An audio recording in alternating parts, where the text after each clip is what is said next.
In this video, we're going to explore what you do after you've built your business model canvas, how you turn those into an action plan.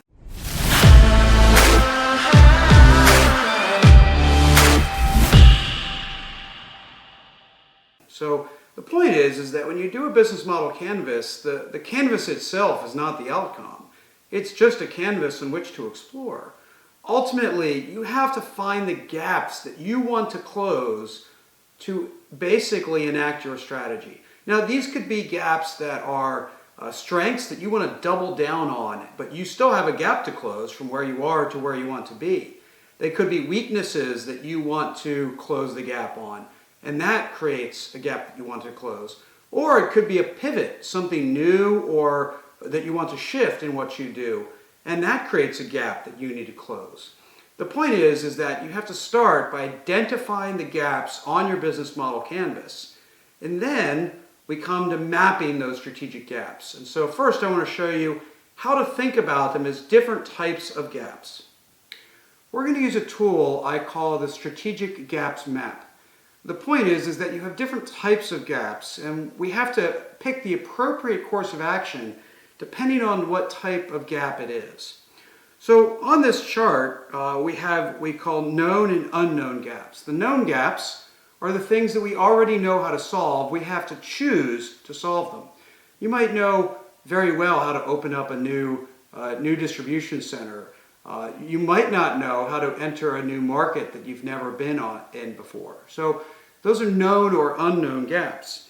We also have discrete or continuous. Discrete gaps are those that have a very defined outcome. Continuous are ones that you could spend your entire life trying to close that gap, and it will be a lifelong pursuit. So once you've identified the gaps on your business model canvas, it's time to really understand how they fit on this canvas. If you have a known discrete gap, so this is something like opening up a new storefront. It might be your 1001th store. You're opening one more. Well, then you pretty much have a project plan, right? You know what to do. Build out your project plan. You can declare success, and you know how to manage that particular gap. That's a known gap, a known discrete gap. A known continuous gap is usually a performance variable. So let's say it's safety incidents. Well, safety incidents are primarily about behavior, but also about daily actions. There's no one initiative that you can just eliminate safety problems. It's a continual pursuit. So it very often looks like just focused efforts where you manage that particular variable over time with an ongoing set of actions where when you see a problem, you start determining new actions that you're going to take. So it's really a focus, a regular focus on the right metrics and the actions to close that performance gap. And so that's a known continuous type of gap. Now, in most execution or operational plans, many of our gaps fall into these categories. But in particular with strategy, we have a lot of gaps that are the unknowns. These are important to identify because not knowing what to do about the unknowns can actually inadvertently shrink the ambitiousness of our strategy because we don't go after the stuff in a deliberate way that we do not know. So the first is the unknown discrete. This might be a new feature, a new product, a new customer engagement that you don't know if it's feasible, right? And so fundamentally, this is about experimentation.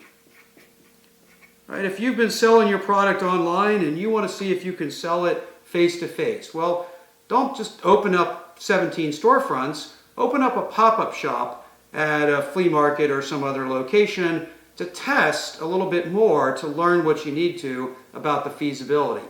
If you have a product feature that you want to integrate, well, what tests can you do to test the feasibility of that feature? Fundamentally, experimentation drives learning when it's done well. And so the purpose of this is to drive the right kind of learning through experimentation to answer the question that you started around for that particular gap. The next type of unknown gap is the continuous gap. this is something where you might want to determine the market size. Well, we're always pursuing that. The market's moving, it's never precise. Any day the market might be ill-defined. And so there might be an actual answer to the size of the market, but we're never going to get a perfect answer. This is the best case, right? But right now, we might have a large gap where we don't know if it's between 1 million and 1 billion. Whatever the gap is, if the gap is too large for you to be sure that you can be successful, well, then we have to deliberately close this gap.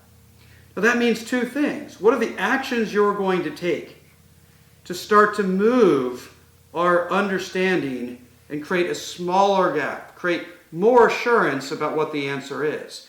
Maybe you do some research and you get from 100 million to half billion, and you've closed the gap quite a bit. Maybe you can do some testing of customers and you can close the gap even more. Fundamentally, the point is, what is my action to start to get more confidence and narrow the range of my answer? The second part of this is, when do I want to make a decision? How much confidence do I need? Can I have a little confidence, or do I need a lot of confidence? This will determine how far we need to go, how aggressive we need to be in gathering knowledge before we can make a decision. The reason this is so important to define in advance is we can do a whole lot of work to get an effort to close the gap, but we're still not confident enough, so we want to do more, and we're still not confident enough, so we want to do more. And we just have this endless pursuit, which we never define success for. So these two ingredients here is, how are we going to close the gap, and how much confidence do we need in order to declare success? Now, once we start to understand our gaps, we can put our gaps in the appropriate bucket. And then that allows us to craft a more deliberate, purposeful, and thoughtful action plan to essentially deliver on our strategy. So now we have the opportunity to see how this all fits together in terms of a set of sequential steps where you can drive your strategy. We start with the business model canvas. This is a chance to have conversations, dialogues, or just individual thought process to explore your business model. And whether you're driving deeper on the same vector you've been on, or opening up and pivoting in a different direction, you're able to identify the different gaps that might exist on your business model canvas. We then use that to start to map the gaps on our strategic gap map. This allows us to understand what type of gaps we're dealing with and start to develop the appropriate action plan. Now, while there's more you can learn on the internet and through books on the business model canvas, because this is my creation, probably the only chance for you to hear about this strategic gap map.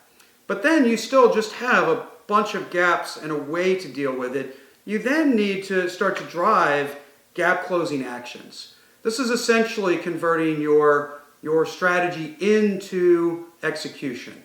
Now this can be this can be project plans, this can be teams that you assign, this can be A3 problem solving. It can be a lot of different things, but fundamentally you want to sort of get out of strategy mode and start to drive in execution mode the right things, whether they be learning gaps, problem solving, projects that you need to drive. Ultimately, this all has to manifest in a very clear, coordinated, and cohesive set of actions. Once you've done that, now you have strategy. Everything else is thought up until that point, but strategy requires action.